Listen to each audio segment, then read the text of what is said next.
ಭ್ರಮರಾಂಬ ಮೂರನೆಯ ಭಾಗ. ದೇವಿಯು ಹಂಸಗಮನೆ, ನೀನು ದಯಾಮಯಿ ಎಂಬ ರಾಜಪೀಠದಲ್ಲಿ ಕುಳಿತಿರುವಾಗ, ನಾನು ನಿನ್ನ ಮಡಿಲಿನಲ್ಲಿ ಕುಳಿತಿರುವಾಗ ಇನ್ನು ನನಗೇಕೆ ಚಿಂತೆ? ಓ ಹಂಸಗಮನೆ, ನಿನ್ನ ನಡಿಗೆ ಅಂದವಾಗಿದೆ.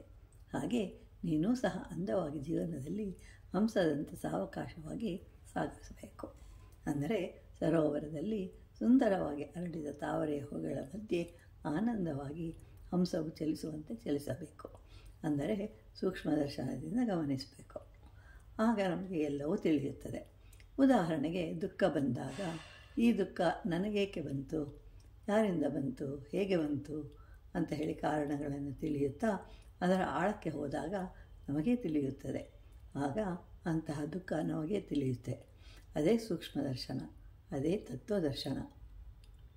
ಹಾಗೆ ನಾವು ಹಂಸದಂತೆ ಸಾವಕಾಶವಾಗಿ ಜೀವನವನ್ನು ಸಾಗಿಸಬೇಕು ಅಂತ ಅರ್ಥ. ತಾಯಿ ಭ್ರಮರಾಂಬಾದೇವಿಯ ಕಣ್ಣುಗಳು ತಾವರೆಯ ಹೂವಿನ ಎಸಳಿನಂತೆ ವಿಶಾಲವಾಗಿದೆ. ಅಂತಹ ವಿಶಾಲವಾದ ಕಣ್ಣುಗಳುಳ್ಳ ಭ್ರಮರಾಂಬ ದೇವಿ ಇಡೀ ಬ್ರಹ್ಮಾಂಡವನ್ನೆಲ್ಲ ವೀಕ್ಷಿಸಬೇಕಾಗತ್ತೆ.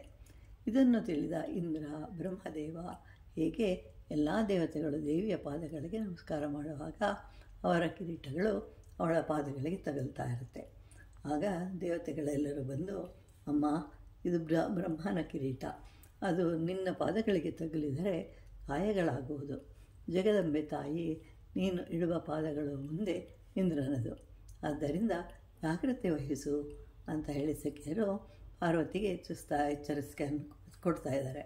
ಇಲ್ಲವಾದರೆ ಶಿವಪಾದ ಕಿರೀಟಗಳು ನಿನ್ನ ಪಾದಗಳನ್ನು ಗಾಯಗೊಳಿಸುತ್ತವೆ ಅಂತ ಹೇಳುತ್ತಿದ್ದರೂ ಕೇಳದೆ ಶಿವನನ್ನು ನೋಡಲು ಕಾತರದಿಂದ ಓಡಿದಳು ಭ್ರಮರಾಂಬ.